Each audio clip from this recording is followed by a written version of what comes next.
kelei biallar ne detas lai yenne hallelujah achang min chanyo kon che kon yo do teke che kon kam tanika ne me no deva ke kon ne me prosbande in kwa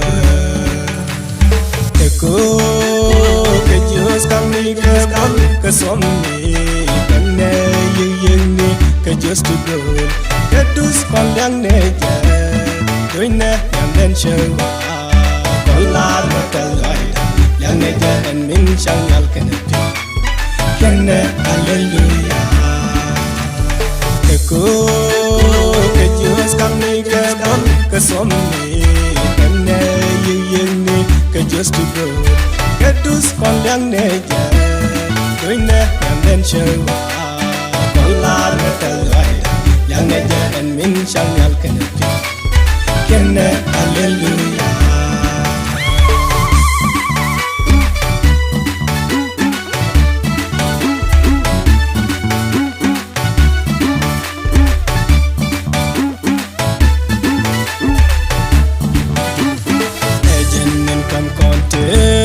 Qual point kene goidial ai loai de te sing chang nung con erude yo ke ok bel sele no guessing ngore loida ke liu kene go panelos ke so te ko ke Dios ke som ni kene yin ni ke just to go ke dus kon yang ne ja doine yang den chewa kollar matalai yang ne ja en min changal kenati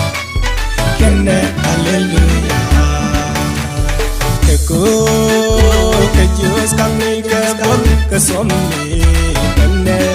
yin ni ke just to go ke dus kon yang ne ja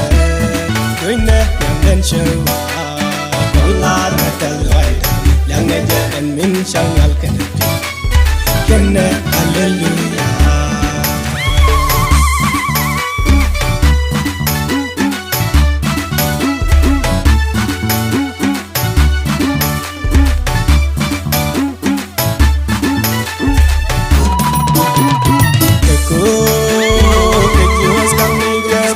ke som ni kenne yin ni ke just to go ke dus kon yang ne ja doine yang den chewa kollar matalai yang ne ja en min changal kenati